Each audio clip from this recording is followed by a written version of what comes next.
नमस्कार बच्चों, आपका अपना चैनल BSEV जंक्शन पे स्वागत है। अगर आप पहली बार इस चैनल पे आए हैं तो सब्सक्राइब करके बेल आइकन को दबा दें। बच्चों, जैसा कि आप सभी लोग देख रहे हैं कि बिहार बोर्ड एग्जाम जो 2026 में होने वाली है उसी का हम लोग तैयारी कर रहे हैं। यानी जो 17 फरवरी 2026 से एग्जाम होने वाली है वही एग्जाम का हम तैयारी कर रहे हैं। उसमें भी क्या है तो संस्कृत विषय का तैयारी हम लोग कर रहे थे।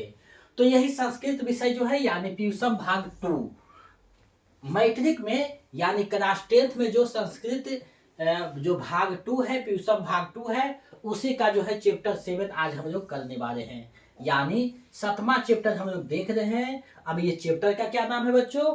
तो ये चैप्टर है नीति श्लोका, यानी नीति श्लोक जो पाठ है उसी को हम लोग इस वीडियो में करने वाले हैं।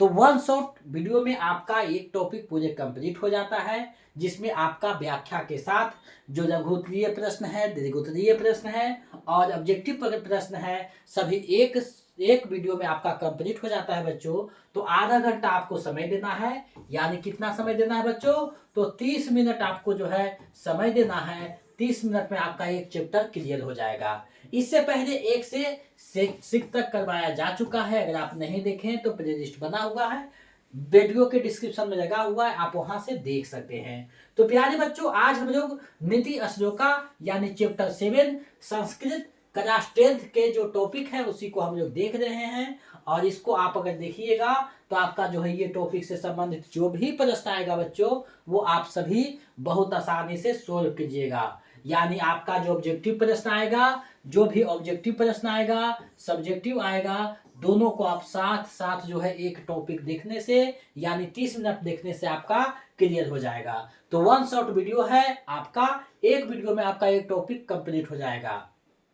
तो आप लोग वीडियो के अंत तक बने रहिएगा और पिछले वीडियो को नहीं देखे हैं तो उसको देख लीजिएगा अच्छे से, क्योंकि संस्कृत में आपका जो है नंबर उठना जरूरी होता है। थोड़ा सा ध्यान दीजिएगा तो आपका नंबर बहुत आसानी से उठ जाएगा।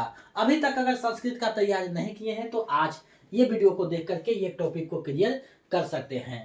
तो आप लोग जो है मैट्रिक के एग्जाम में बैठने वाले हैं तो आप लोग अच्छे से थोड़ा सा देख लीजिएगा, आपका क्लियर हो जाएगा। साथ ही साथ आपका एग्जाम के दिनों में मैराथन क्लास भी कराया जाएगा, यानी मैराथन क्लास भी करवाया जाएगा बच्चों। तो आप लोग जो है चैनल पे बने रहिएगा, दोस्तों में ज़्यादा से ज़्यादा शेयर कीजिएगा, क्योंकि ये चैनल पे आपका बिहार बोर्ड परीक्षा की संपूर्ण तैयारी करवाई जाएगी। तो ये जो है शुरुआत है, आगे के दिनों में और बेहतर क्लास आपको उपलब्ध करवाया जाएगा। तो चलिए आज हम लोग नीति श्लोक जो पाठ है उस जो पाठ को हम लोग क्या है देखते हैं। यानी नीति श्लोक पाठ को हम क्या है देखेंगे। तो चलिए हम लोग नीति श्लोक के जो पाठ के जो टॉपिक है उसको अच्छे से देख करके समझ लेंगे, ताकि जो है इससे संबंधित जो भी प्रश्न आएगा उसका क्या है आंसर अच्छे से देख सकें। अब देखिए यहाँ पे नीति श्लोक पाठ है, यानी नीति श्लोक का पाठ है, जैसा कि आप देख पा रहे हैं आपके सामने स्क्रीन पे यहाँ दिख रहा होगा। तो नीति श्लोक का पाठ आज हम लोग देखने वाले हैं। अब देखिए सबसे पहले कोई भी पाठ देखने से पहले पाठ परिचय जानना जरूरी होता है, क्योंकि उससे आपको समझ में आता है कि ये पाठ में क्या कुछ रहने वाला है। तो बहुत ही बेहतरीन तरीका से आपको यहाँ बताया जाएगा, एक एक चीजों पे विचार करते हुए आपको जो है उसका निराकरण बताया जाएगा। तो बच्चों आपको जो है अच्छे से देखना होगा, अच्छे से उसको जो है ध्यान देना होगा, ताकि कोई भी जो है यहाँ पे समस्या ना उत्पन्न हो। तो इस पाठ यानी नीति श्लोक पाठ में व्यास रचित महाभारत, यानी व्यास यानी कौन बच्चों? तो वेद व्यास रचित महाभारत के उद्योग पर्व के अंतर्गत 8 अध्यायों की प्रसिद्ध विदुर नीति से संकलित 10 श्लोक है। यानी 8 अध्यायों की जो प्रसिद्ध विदुर नीति है उसमें से 10 श्लोक यहाँ संकलित किया गया है। महाभारत युद्ध के आरंभ में धृतराष्ट्र ने अपनी चित्त शांति के लिए विदुर से परामर्श किया था। विदुर ने उन्हें स्वार्थपरक नीति त्याग कर राजनीति के शाश्वत परमार्थिक उपदेशात्मक दिए थे। इन्हें विदुर नीति कहते हैं। इन श्लोकों में विदुर के अमूल्य उपदेश भरे हुए हैं। अब देखिए प्यारे बच्चों, यहाँ बहुत सारी चीजें समझ में आई। यानी महाभारत के रचनाकार कौन है? तो वेद व्यास। कौन से पर्व से लिए गए हैं? तो उद्योग पर्व से लिए गए हैं। इसमें किसका जो है बात संकलित है? तो विदुर का है, यानी विदुर नीति इसे कहते हैं। तो वही विदुर का जो उपदेश है वही आज हम लोग इस पाठ में जो समाहित किया हुआ है उसको देखेंगे। तो प्यारे बच्चों, आप लोग वीडियो के अंत तक बने रहिएगा, क्योंकि व्याख्या करते हुए आपको जो है बेहतरीन तरीका से बताने का एक प्रयास हम कर रहे हैं। तो आज हम लोग सप्तम पाठा यानी सप्तमा पाठ देख रहे हैं, नीति श्लोका यानी नीति संबंधी श्लोक, यानी नीति संबंधी यहाँ जो है श्लोक दिया गया है। अब देखिए यहाँ से जो है आपका पुस्तक में जैसे है वैसे अब यहाँ पे शुरुआत होता है। तो देखिए कहा जा रहा है कि अयम पाठा सुप्रसिद्धस्य ग्रंथस्य महाभारतस्य उद्योग पर्वणः अंश विशेषा यानी अध्याय 33 से 40 रूपाया विदुर नीति संकलिता, यानी कि यह पाठ जो है सुप्रसिद्ध ग्रंथ महाभारत के उद्योग पर्व के अंश विशेष यानी अध्याय 33 से 40 रूप में विदुर नीति से संकलित है। यानी 33 से 40 जो अध्याय है विदुर नीति है वहीं पे यह क्या है संकलित किया गया है। युद्धम असनम पर्याप्ते धृष्टराष्ट्रो मंत्री पर्वम विदुरम स्वरचितस्य शांते काश्चित प्रश्नान नीति विषयकान पृच्छति, यानी कि कहा जा रहा है कि युद्ध निकट पाकर धृतराष्ट्र ने मंत्री श्रेष्ठ विदुर को अपने चित्त की शांति के लिए कुछ प्रश्न पूछे थे, यानी कुछ प्रश्न पूछे हैं।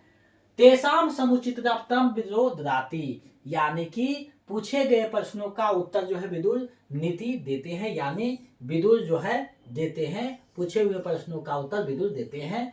तदेव प्रश्नोत्तरम ग्रंथ रत्नम विदुर नीति, वही प्रश्न उत्तर जो है प्रश्नोत्तर रूप ग्रंथ रत्न विदुर नीति है, यानी वही जो प्रश्न उत्तर है वही क्या है विदुर नीति है। यमापि भगवत गीतेव महाभारतस्य अंगमापि स्वतंत्र ग्रंथ रूपा वर्तते, यानी कि यह भी भागवत गीता की तरह महाभारत का अंग स्वतंत्र ग्रंथ के रूप में है, यानी भागवत गीता की तरह ये महाभारत का एक अंग है और स्वतंत्र ग्रंथ के रूप में यहाँ दिया गया है। अब देखिए यहाँ पे जो 10 श्लोक दिया गया है बच्चों उसको हम लोग एक एक करके समझते चलेंगे, क्योंकि यहाँ से जो भी प्रश्न आएगा आप बहुत अच्छे से उसका जो है जवाब दे पाइएगा। अगर इसका व्याख्या देगा अर्थ पूछेगा वो ही बताते चले जाइएगा। तो एक एक चीजों यानी कि आपका जो तैयारी है मैट्रिक का अगर आप अभी से भी शुरू करते हैं तो आपका 80 से 90 नंबर बहुत आराम से हमारे चैनल के माध्यम से आ जाएगा संस्कृत में, इसमें कोई डाउट नहीं है बच्चों। तो सिर्फ आपको अच्छे से देखते चलना है, 2-3 बार क्लास को देखना है और दोस्तों में ज़्यादा से ज़्यादा शेयर करना है। प्यारे बच्चों, जैसा कि आप ही के लिए ये चैनल बनाया गया है तो आप जब अच्छे से इसको आगे बढ़ाते हैं तो दिन पर दिन ये आगे बढ़ता चला जाएगा और आपका तैयारी भी बेहतर हो पाएगा। अब देखिए पहला यहाँ श्लोक है, जैसा कि आप देख पा रहे हैं पहला श्लोक है। तो कहा जा रहा है यस्य कृत्यम न विघ्नति शीतमुष्णम भयम रति समृद्धिवा स वै पंडिता उच्यते, यानी कि कहा गया जिसके कर्म को सर्दी गर्मी भय भावुकता संपन्नता अथवा विपन्नता बाधा नहीं डालता है उसे ही क्या कहा गया है पंडित कहा गया है। यानी जिसको कोई जो है विघ्न नहीं करे, चाहे क्रोध हो काम हो शीत हो मुष्ण हो भय हो भावुकता हो संपन्नता हो, ये सब यानी जो व्यक्ति को कोई भी जो ये सब भाव है वो विचलित ना करे वही क्या है पंडित है, उसे ही क्या है पंडित कहा गया है। पंडित मतलब यहाँ जाति से नहीं लीजिएगा बच्चों, यहाँ पंडित मतलब होता है विद्वान, यानी वह विद्वान जो किसी भी भाव से विचलित ना हो उसे क्या है विद्वान कहा गया है। यानी उसे ना संपत्ति विचलित कर सकता है, ना गरीबी विचलित कर सकता है, ना भावुकता कर सकता है, ना सर्दी कर सकता है, ना भय कर सकता है, यानी किसी से भी वो विचलित नहीं होता है, उसे ही क्या है बच्चों तो विद्वान कहा गया है, यानी पंडित कहा गया है। आप लोग कहते होंगे कि पढ़ के ज्यादा पंडित नहीं बन, यानी कि पंडित वही है जो ज्यादा पढ़ा लिखा होता है, और यहाँ कहा गया है कि वह पंडित है विद्वान वह है जिसको कोई भावुकता जो है विचलित ना कर सके, बाधा नहीं पहुंचा सके, कोई जो है समस्या उत्पन्न ना कर सके, वही क्या है बच्चों पंडित है। तो इसको आप लोग अच्छे से लिख सकते हैं, बेहतरीन तरीका से और अच्छे से लिख सकते हैं। यहाँ हम शॉर्ट में चलेंगे क्योंकि चैप्टर ज़्यादा लंबा हो जाता, तो यहाँ हम जो है संपूर्ण जो है बताने का एक छोटा सा प्रयास कर रहे हैं। अब देखिए आगे हम लोग दूसरा श्लोक देख रहे हैं बच्चों। तो कहा जा रहा है यहाँ, तत्वज्ञा सर्वभूतानाम योग्य सर्व कर्म नाम उपाज्यो मनुष्यानाम नरः पंडिता उच्यते। अब देखिए यहाँ कहा जा रहा है कि सभी जीवों के आत्मा के रहस्य को जानने वाले, सभी कर्म के योग को जानने वाले और मनुष्यों में उपाय जानने वाले व्यक्ति को क्या कहा गया है? तो पंडित कहा गया है बच्चों। यानी सभी जीवों के आत्मा के रहस्य को जानने वाले, यानी जितने भी जीव है पृथ्वी पर, सभी के आत्मा के रहस्य को जो जानने वाला होता है, सभी के कर्म के योग को, यानी कर्म का क्या फल मिल सकता है उसके योग को जानने वाला जो होता है, और मनुष्यों में उपाय, यानी मनुष्यों के जो भी समस्या है उसके उपाय को जो जानने वाला होता है, वही क्या है? वही नर पंडित, यानी वही क्या है? नर माने मनुष्य के रूप में पंडित उच्यते, यानी पंडित कहा जाता है बच्चों। तो देखिए यहाँ भी विद्वान होगा, पंडित मतलब क्या है? विद्वान कहा जाता है, यानी विद्वान कहा जाता है वही जो सभी जीवों के आत्मा के रहस्य को जानता है, सभी कर्म के योग को जानता है और मनुष्यों के जो भी समस्या है उसके उपाय को जानता है, वही क्या कहलाता है बच्चों? तो वही पंडित कहलाते हैं, यानी वही पंडित कहे जाते हैं। तो आप लोग जो है इसको अच्छे से देखते चलिएगा, अगर नहीं हो तो स्क्रीनशॉट भी यहाँ ले सकते हैं केक को। अब देखिए तीसरा श्लोक हम लोग देख रहे हैं, यानी तीसरा श्लोक देख रहे हैं बच्चों। आपको अंत तक बने रहना है क्योंकि एक एक जो चीजें हैं महत्वपूर्ण है आपके लिए, तो आपको अंत तक बने रहना होगा। अब देखिए कहा जा रहा है तीसरा में, अनाहुता परविशति अपृष्टो बहुभासते अविश्वासते विश्वासिति मूढ़ चेता नराधमा। यानी कि यहाँ कहा जा रहा है, जो व्यक्ति बिना बुलाए किसी के यहाँ जाता है, बिना पूछे बोलता है और विश्वासियों पर विश्वास कर देता है, उसे क्या है? मूढ़ चेता नराधमा, यानी कि उसे महामूर्ख कहा जाता है, यानी मूर्ख कहा जाता है। उसे क्या कहा जाता है बच्चों? तो मूर्ख कहा जाता है। अनाहुता परविशति अपृष्टो बहुभासते अविश्वासते विश्वासिति मूढ़ चेता नराधमा। अब देखिए संस्कृत है बच्चों, इसको आप जितना अच्छा से पढ़िएगा, जितना बार पढ़िएगा उतना बेहतर होगा, क्योंकि आप जब संस्कृत को अच्छे से पढ़ते हैं तो ये गीत की तरह भी गाया जा सकता है। जैसे अनाहुता परवासति अपविष्टो बहुभासते अविश्वस्ते विश्वासिति मूढ़ चेता नराधमा। यानी कि यहाँ कहा जा रहा है कि जो व्यक्ति बिना बुलाए किसी के यहाँ जाता है, बिना पूछे बोलता है और अविश्वासी लोगों पर विश्वास करता है, वो क्या है? सबसे बड़ा मूर्ख कहा गया है, यानी वही क्या है? सबसे बड़ा मूर्ख है। तो प्यारे बच्चों, आप इस पंक्ति के माध्यम से आप समझ सकते हैं कि आपको जो है किसी भी जगह बिना बुलाए अगर जाते हैं तो आपका इज्जत कम होगा, मूर्ख कहे जाएंगे। बिना पूछे यानी बिना मतलब के अगर आप कुछ बोलते हैं तो क्या है? मूर्ख के श्रेणी में आते हैं। और जो अविश्वासी लोगों है उस पर अगर आप विश्वास करते हैं तो आप मूर्ख के श्रेणी में गिने जाते हैं। तो बच्चों ये सब बातों पे आपको ध्यान देना है, क्योंकि आप अभी से ज़िंदगी का शुरुआत कीजिएगा। मैट्रिक का एग्ज़ाम आपका पहला बॉर्डर है, तो आप इसको क्रॉस करने के लिए जो है इस चैप्टर को पढ़ रहे हैं, लेकिन उससे आपको जो है बहुत सारे जीवन में सीखने को मिलता है। तो आपको सीखते भी चलना है, एग्जाम भी क्लियर होता चला जाएगा। अब देखिए आगे कहा जा रहा है, चौथा श्लोक है, एको धर्मा परम स्नेह समय का शांति रुत्मा विनय का परमा तृप्ति अहिंसा का सुखावहा। यानी कि कहा जा रहा है बच्चों कि एक ही धर्म सबसे श्रेष्ठ है, क्षमा शांति का उत्तम उपाय है, विद्या से संतुष्टि प्राप्त होती है और अहिंसा से सुख प्राप्त होती है। यानी कि एक ही सबसे श्रेष्ठ धर्म क्या है? एक ही सबसे जो है श्रेष्ठ धर्म है, वो क्या है? श्रेष्ठ धर्म जो है एक ही सबसे श्रेष्ठ धर्म है। क्षमा जो है शांति का उत्तम उपाय है, यानी क्षमा क्या है? शांति का उत्तम उपाय है, विद्या से संतुष्टि प्राप्त होती है। अब देखिए प्यारे बच्चों, आपको पूछा जा सकता है कि सबसे उत्तम उपाय क्या है, तो क्षमा जो है शांति का सबसे उत्तम उपाय है। विद्या से क्या होती है, तो संतुष्टि प्राप्त होती है। अहिंसा से सुख प्राप्त होती है। अब आपको पूछ सकता है सुख किससे प्राप्त होती है, तो प्यारे बच्चों आपको जवाब देना है अहिंसा से सुख प्राप्ति होती है। तो देखिए यहाँ बहुत अच्छे से आपको बेहतरीन तरीका से बताया जा रहा है बच्चों, तो इसको आपको देखते चलना है। आज आपको अगर कॉपी लेकर बैठते हैं तो नोट डाउन कर लेना है, अन्यथा आपको 1 तारीख को जो है PDF आपको टेलीग्राम चैनल पे जो है BSEB जंक्शन पे आपको भेजा जाएगा, आप वहां से जुड़ जाइएगा। अब देखिए यहाँ कहा जा रहा है त्रिविधम नरकस्य देवम द्वारम नशानमात्मनः काम क्रोधस्था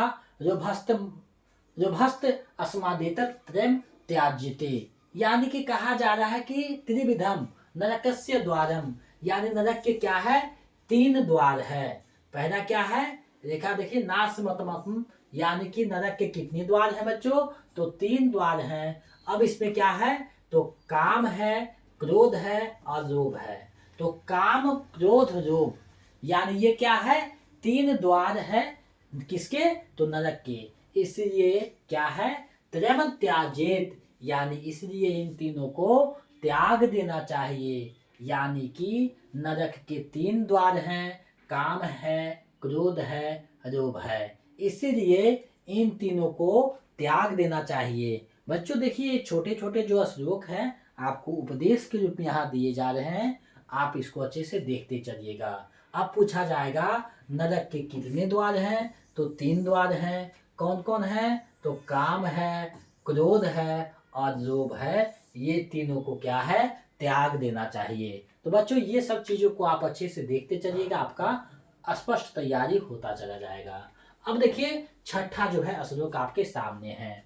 षड दोषा पुरुष ने हात्म्या भूति मिच्छता निद्रा तंद्रा भयंकुरता आलस्य दीर्घ सूत्रता। यानी कि कहा जा रहा है कि ऐश्वर्य चाहने वाले व्यक्ति को निंद्रा अधिक सोन द्वार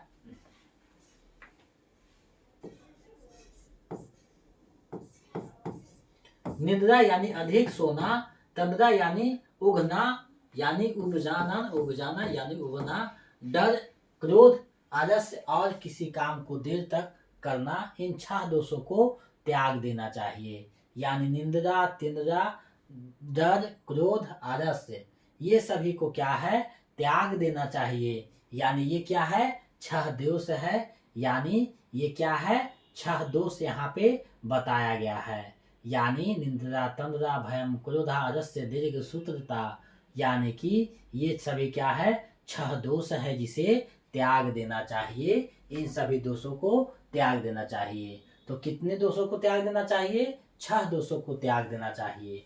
ये देखिए यहाँ पे बताया जा रहा है। अब देखिए बच्चों आगे हम लोग बढ़ते हैं, 7वां श्लोक जो है उसको हम लोग देखते हैं, यानी 7 श्लोक को हम लोग देख रहे हैं। अब देखिए कहा जा रहा है सत्येन रक्षते धर्मो विद्या योगेन रक्षते मिर्जा रक्षते रूपम कूलम वृत्तेन रक्षते।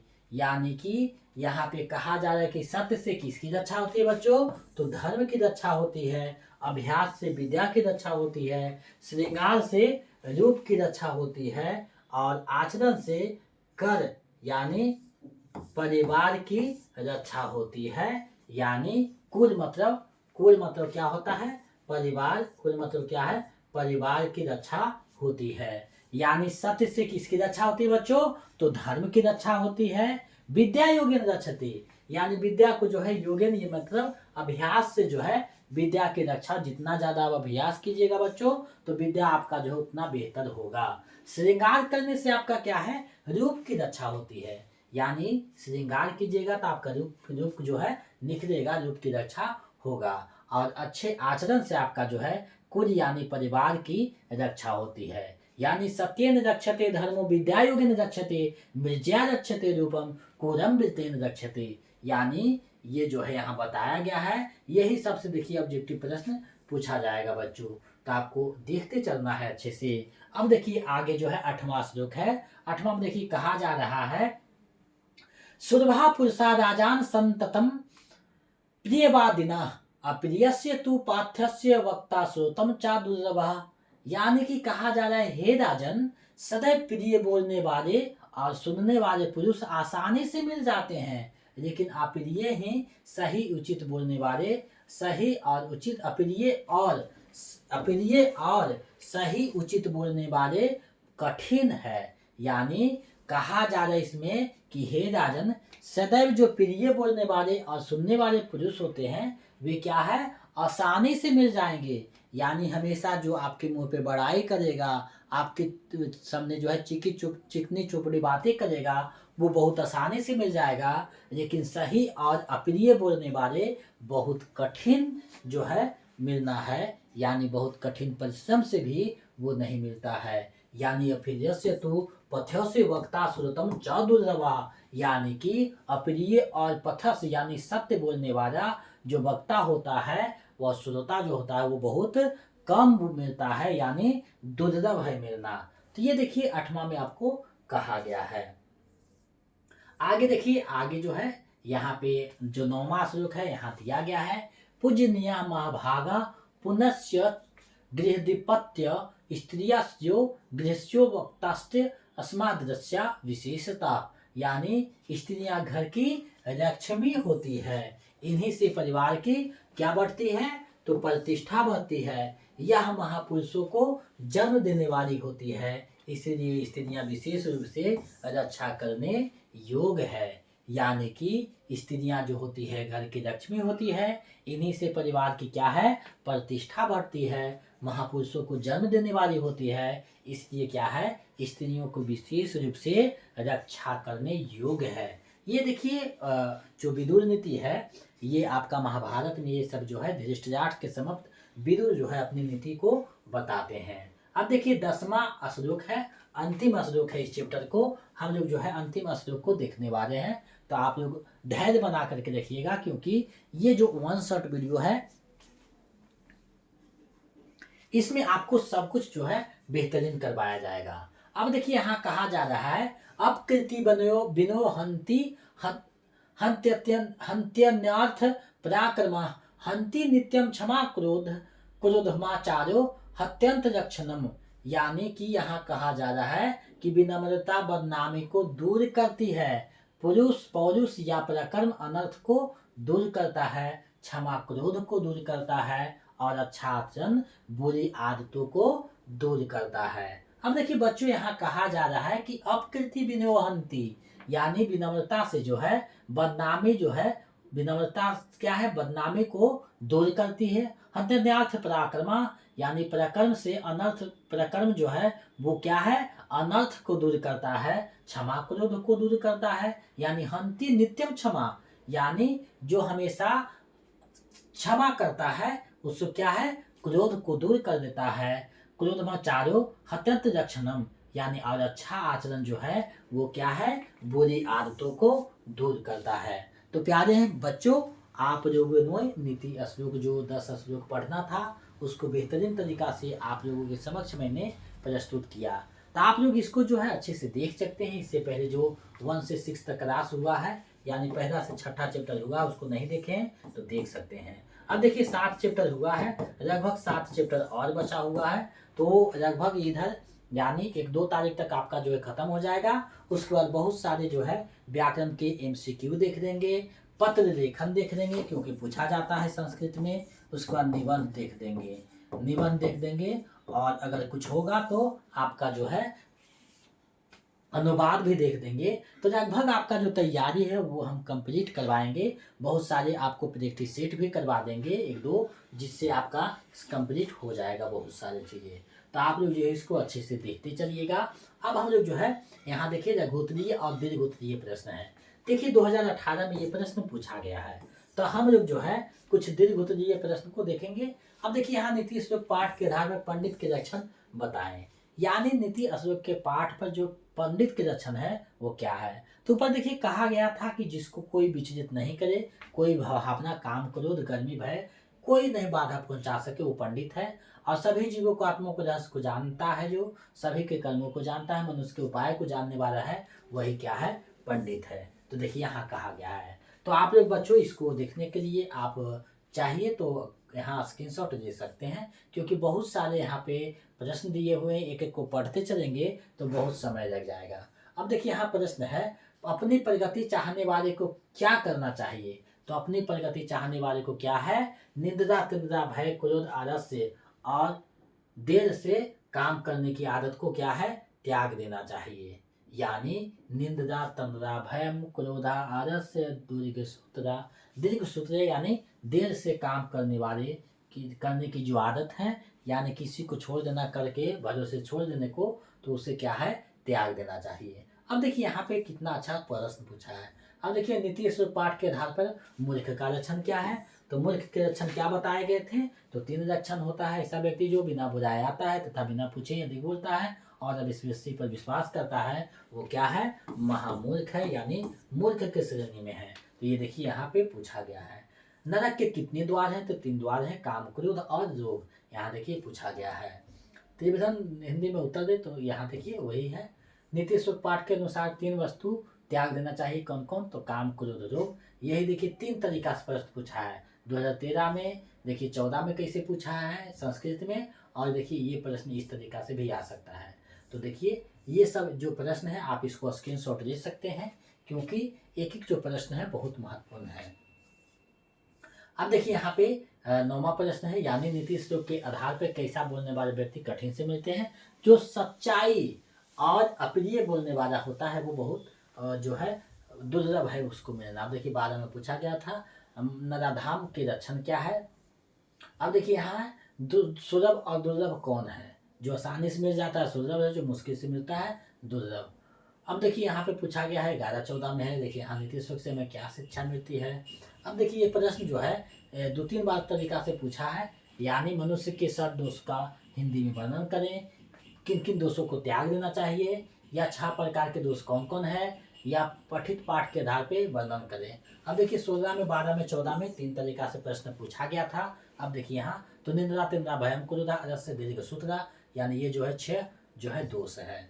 अब देखिए यहाँ कहा है क्या शिक्षा मिलती है। तो बहुत सारे जो है बात बताए गए हैं, बिना बुनाए नहीं जाना चाहिए, काम क्रोध को त्यागना चाहिए, 6 जो दोष है उसे जो है मुक्ति पाना चाहिए। अब देखिए 5 वाक्य में जो है परिचय देना कह रहा है नीतीश। तो देखिए ये जो आएगा ये 3 से 4 नंबर वाले में आ सकता है, यहाँ पे दे सकता है। तो ये सारे जो है सब्जेक्टिव प्रश्न थे, यानी दीर्घ लघु उत्तरीय और दीर्घ उत्तरीय प्रश्न है। और इसको जो है अच्छे से आप लोग 1-2 बार कर लीजिएगा, और बाकी जो है आप लोग यहाँ देखिए 1-2 बार। बाकी PDF जो है हो सकता है आपको सेंड कर दिया जाएगा टेलीग्राम चैनल पे, तो आप लोग वहाँ पे जुड़िएगा, उसका सूचना दिया जाएगा। अब देखिए वैकल्पिक प्रश्न है, इसको हम लोग देखते चलते हैं। यानी वैकल्पिक जो प्रश्न है उसको देख लेंगे तो ये टॉपिक जो है क्लियर हो जाएगा। तो लगभग जो है हम लोग आधा घंटा होने वाला है, तो 2-4 मिनट और लगेगा, यानी कुछ प्रश्न जो है उसको देख लेंगे।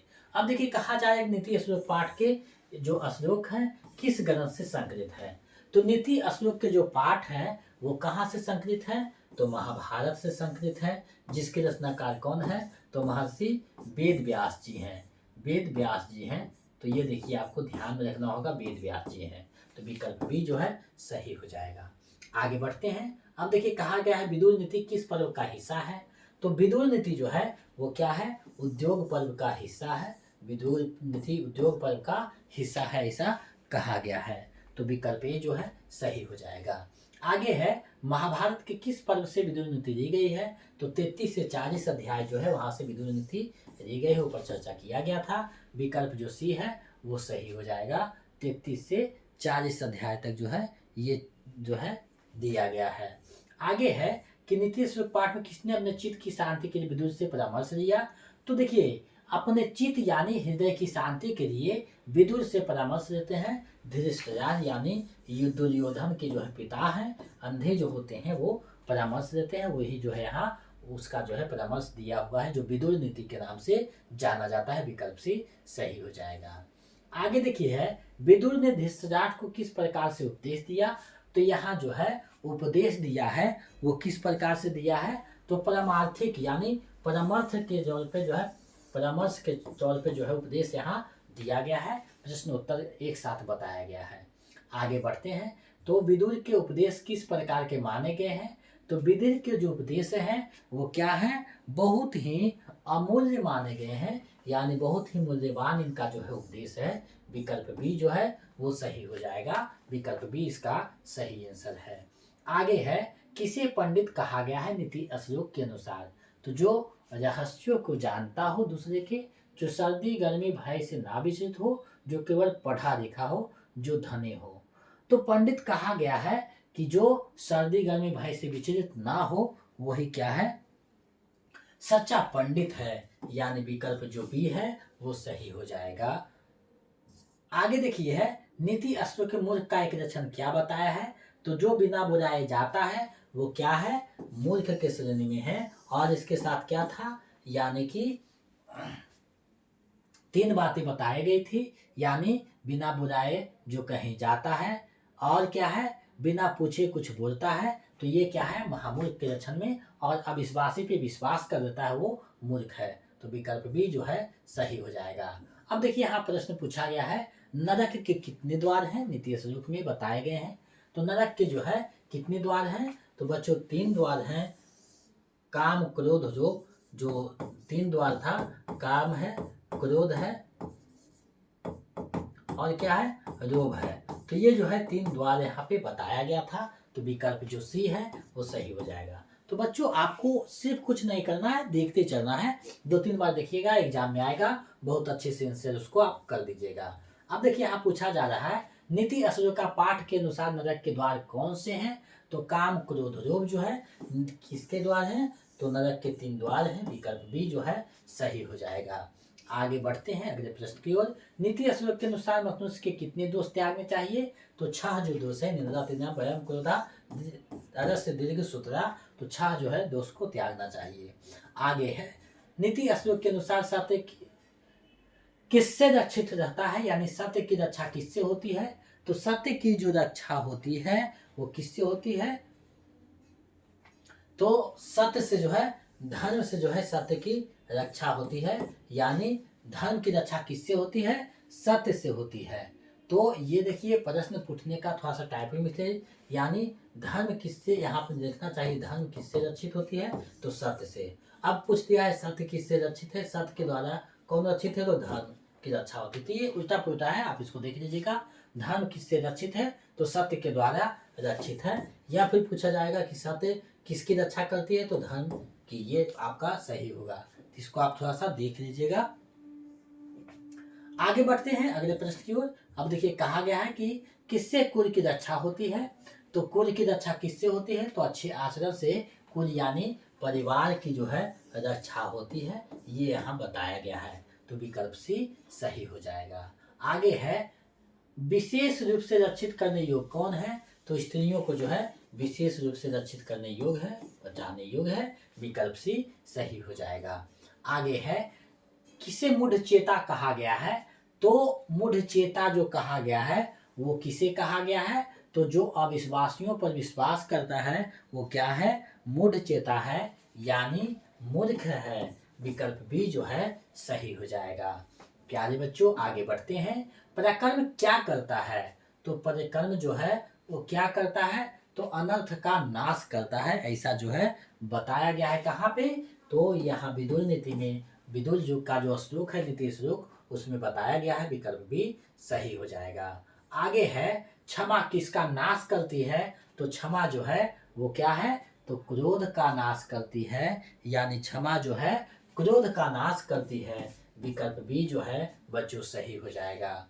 आगे बढ़ते हैं। तो कहा गया है कि कौन सी स्थिति सुख की प्राप्ति कराती है? तो सुख की प्राप्ति जो कराने वाली है वो क्या है? तो अहिंसा जो है सुख की प्राप्ति करवाती है, विकल्प सी जो है सही हो जाएगा। आगे है कि किन व्यक्तियों को दुर्लभ बताया गया है? तो जो अप्रिय लेकिन उचित बोलने वाले होता है वो क्या है? बहुत जो है दुर्लभ है मिलना, विकल्प भी सही हो जाएगा। यानी जो अप्रिय बोलता है लेकिन जो है उचित बोलता हो, ऐसा व्यक्ति को मिलना बहुत ही दुर्लभ है। आगे है कि अहिंसा से क्या प्राप्त होता है? तो अहिंसा से जो है सुख की प्राप्ति होती है, विकल्प भी जो है सही हो जाएगा। प्यारे बच्चों आप देखते चलिएगा। अब देखिए है, किस प्रकार के पुरुष सुलभ होते हैं? तो जो सदैव प्रिय बोलने वाले होते हैं वो बहुत आसानी से मिल जाते हैं, यानी चिकनी चुपड़ी बातें करने वाले मुंह पे बहुत आसानी से मिल जाएंगे। विकल्प ए जो है वो सही है।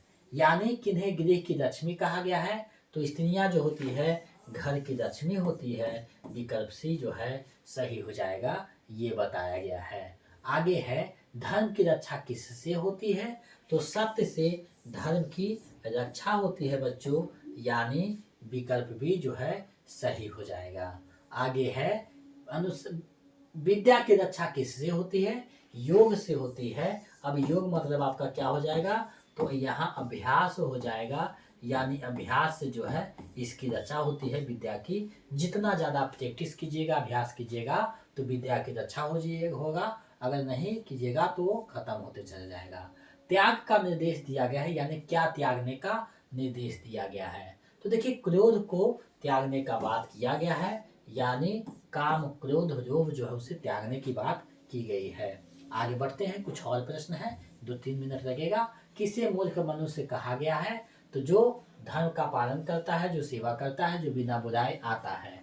तो जो बिना बुराई आता है वो क्या है, मूर्ख जो है बताया गया है। विकल्प बी जो है ए जो है सही हो जाएगा।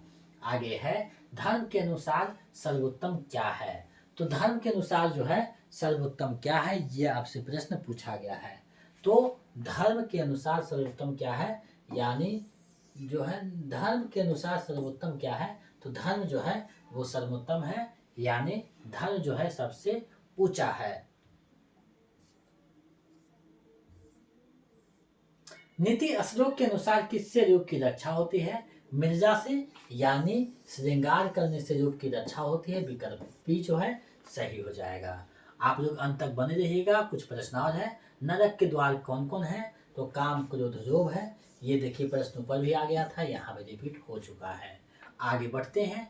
अब देखिए है सबसे उत्तम धर्म कौन है, तो सबसे उत्तम धर्म आपको बताया गया है कि आखिर सबसे उत्तम धर्म जो है वो कौन है। तो सबसे उत्तम धर्म जो है वो क्या है।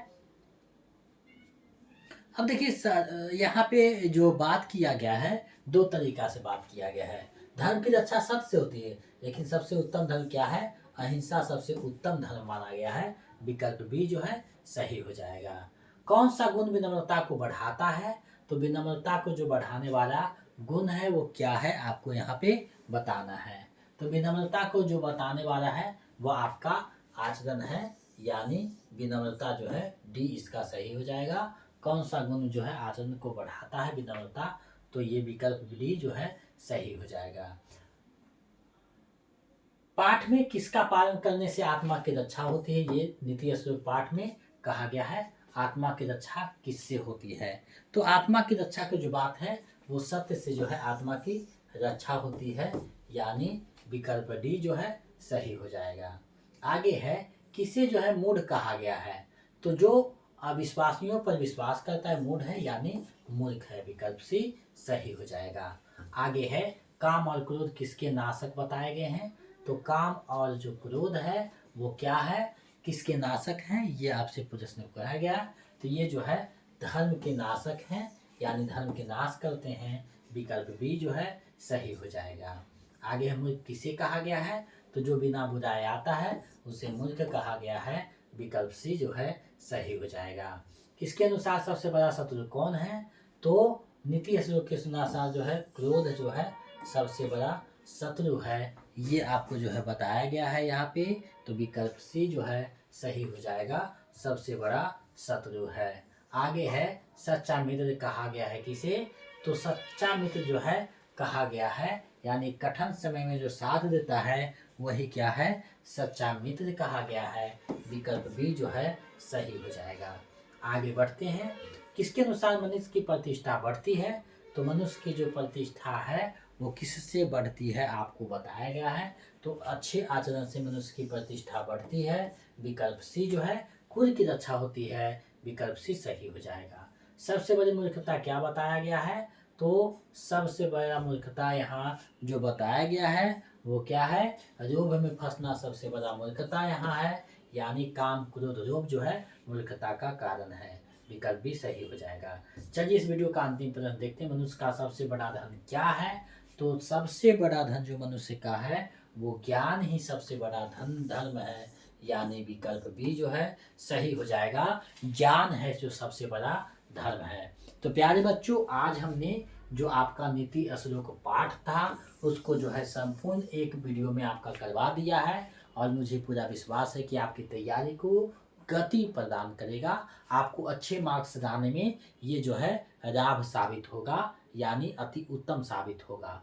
तो आप लोग चैनल पे बने रहिएगा और दोस्तों में भी शेयर कीजिएगा, क्योंकि जितना आप ज़्यादा इस चैनल को सपोर्ट कीजिएगा उतना आपको जो है और जो है अच्छी तरीक़ा से बताया जाएगा, उत्साह के साथ बताया जाएगा। तो आप लोग जो है इसको दोस्तों में, अपने जो विद्यार्थी है ट्यूशन में जाते हैं, स्कूल में जाते हैं, उसको जो है आप शेयर कीजिएगा, बताइएगा, तो आप जो है उसको जो है बता सकते हैं और इसे जो है आगे बढ़ा सकते हैं। तो आज के लिए बस इतना ही दोस्तों, और मिलेंगे बच्चों अगले वीडियो में। आपसे बात करेंगे नए टॉपिक के साथ, नए विषय पे। तो आप लोग जो है चैनल पर बने रहिएगा। पिछली वीडियो जो है उसको 1-2 बार देखिएगा, क्योंकि एग्ज़ाम नज़दीक है, और साथ ही साथ बहुत सारे MCQ भी करवाएंगे। तो आप लोग जो है बने रहिएगा, चैनल पे देखते रहिएगा। तो आपसे विदा लेते हैं, आज के लिए बस इतना ही। अगर आप पहली बार चैनल को देख रहे हैं तो सब्सक्राइब करके बेल आइकन को दबा दीजिएगा, क्योंकि आप जब सपोर्ट करते हैं तब आगे हम बढ़ते हैं। तो आप जो है चैनल को सब्सक्राइब करके दोस्तों में शेयर कीजिएगा। बस आपसे अब विदा देते हैं, यानी आपसे विदा लेते हैं। आप सभी को सरस्वती पूजा की बहुत बहुत शुभकामना। आज सरस्वती पूजा है, तो आप सभी को बहुत बहुत शुभकामना। सरस्वती पूजा कीजिए, लेकिन परीक्षा की तैयारी में भी लगे रहिए, क्योंकि बिना पढ़े कोई उपाय नहीं है। तो आप लोग चैनल पे बने रहिएगा, तैयारी करते रहिएगा। आपसे मिलेंगे अगले वीडियो में। आज के लिए बस इतना है। जय हिंद।